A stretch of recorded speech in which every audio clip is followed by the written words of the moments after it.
Self-esteem. We all have it. Some of us have a lot, some of us have a little. But what it is how you view yourself. You can view yourself in a positive way and get a lot of confidence, or you can see yourself as someone a little on the lower side and not really show for it. So this reminds me of a quote from Shaw. It says, "I often quote myself. It adds spice to my conversation." And so what I believe that quote means is that if you have a lot of confidence in yourself and you talk yourself up and you can just be yourself, you can go ahead and perform well. And this reminds me of myself when I used to wrestle. Beforehand, I would stare someone down, look at my opponent, and if I could tell that he had a lot of self-esteem and stuff, not tripping, because I have a lot of self-esteem myself, you know? I've done a lot of wrestling practice, wrestled a lot of other guys, and pretty much they're all easy. Come on, let's be real. And so, it would just come in my performance. And another place where it's good to have a lot of self-esteem is when you want to find a partner. You can't go talking to girls and stuff with low self-esteem, because you can go up there, you're going to try and talk to her, and then next thing you know, you're just going to fail, you're going to stutter, you're just going to look like a clown, and sure enough, not having self-esteem will just show up, and it won't be good. But if you have a lot of confidence, you go talk to her, you can be yourself, maybe get her number, take her out for a nice date, you know, do exactly what you wanted to do in this situation. Another area it's good to have a lot of self-esteem is when you're in a job interview. If you don't have any self-esteem, they're going to ask you some questions. You might falter and stutter, and they're not going to look a lot of you, and they're maybe not going to want to hire you. But if you go in there, you answer your questions, be yourself, tell them your qualities about yourself, they'll consider you, and perhaps you'll get that job, a nice 40K, and get the nice Beamer. So all this brings together to, if you have good self-esteem, it'll show your performance, and you'll get a good outcome because you're confident in yourself.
All right, I like the claim that you start with. You make a good transition to the topic. You've got a nice interpretation of it that's pretty straightforward.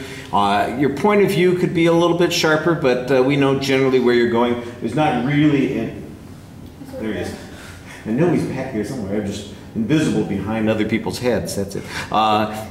There's not really a preview of what the content's going to be, but it does sound structured while you were speaking. So that, I think, works really well for you.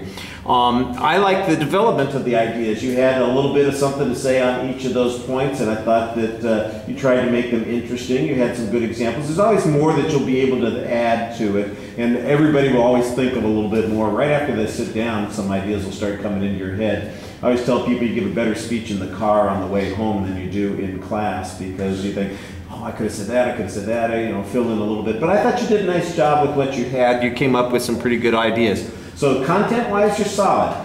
Presentation, there are a couple of things that are problematic. First of all, your voice is very solid. You do a good job with that. And I think your facial expressions are animated. You're reacting appropriately to the emotions that you're talking about. You're kind of having fun with it when you're talking about going on the date and that kind of stuff. So that worked really well. The things that are drawback, you get your hands in your pockets. It looks like you have no idea what to do with them. If you take them out, you're afraid they're going to flail around wildly out of control. So I'm going to plunge them into my pockets and keep them there so that I don't get more nervous. but then all of your anxiety comes out in your feet. You are back and forth and over and around, and you just look really nervous the whole time that you're speaking, all in those two places. If I'm just watching you from, the neck up and listening to you, you're pretty solid. But watching your body, you just look so uncomfortable while you're speaking. And so those will be things that you'll want to work on. It takes practice. You got to develop patience. You got to force yourself to do those things.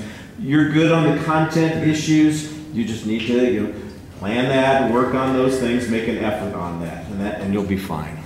All right. Oh, shush.